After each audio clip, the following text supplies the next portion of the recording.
Hi, I'm Toby Zutz, CEO of Gregor Diagnostics. This photo represents the peak of my modeling career.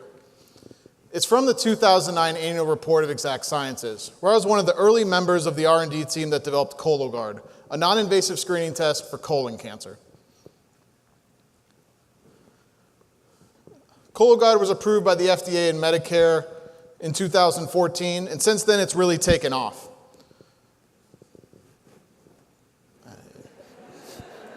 I don't know where we're at. All right, here we go. They're going to do 570,000 tests this year, generate $250 million in revenue, and have a market cap over $6 billion. When I left the company in 2015, I knew two things.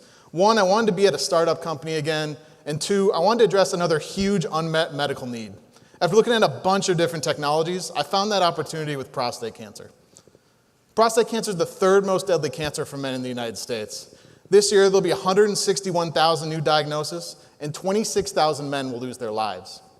The current screening test, prostate-specific antigen, or PSA, has been around since the early 90s. And while it does decrease mortality, it has a whole bunch of problems.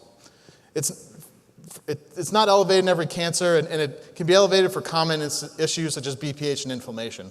But most importantly, it doesn't differentiate between a low-grade indolent cancer and an aggressive cancer that can actually take the patient's life. Because of this, prostate cancer screening is no longer recommended, and it's been declining since 2008.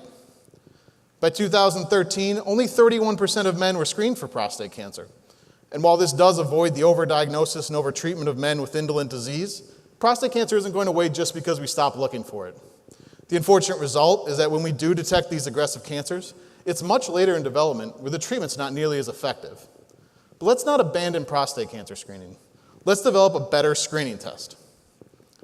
At Gregor, we're combining three different technologies: a cancer-specific protein, methylated DNA, and prostate cancer microparticles that are indicative of aggressive cancer.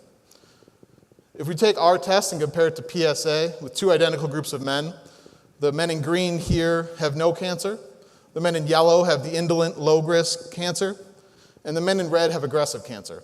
So if we use both of our tests, you'll see that we'll detect many more cancers, but we'll also be able to differentiate between these low-risk cancers and the aggressive cancers, so that the group of men that we send to the invasive biopsy procedures are a much higher group of, many more of the aggressive cancers and far fewer of men without cancer or low-risk cancer. But to achieve that sensitivity and specificity, we have to do something a little different.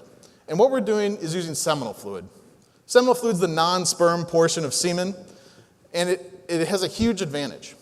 If you look at PSA as an example, it's 250,000 times more concentrated in seminal fluid than it is in the blood, which gives access to this biomarker panel we've developed.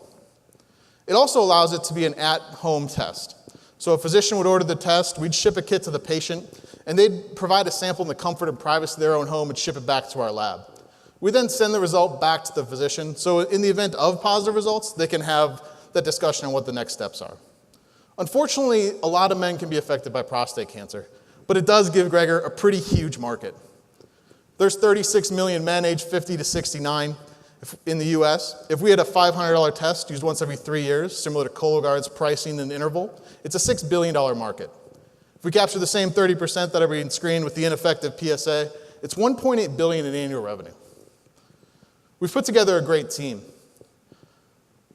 I have experience with Cologuard and two other biotech companies. Greg Hill is our CFO. He's raised over $1 billion in his career at startups, venture-backed companies, and public companies. We have a chief scientific officer who's engaged and will come on following our seed round. We also have a great scientific advisory board. Dr. David Gerard is the Associate Director of Translational Research at the Carbone Cancer Center at the University of Wisconsin.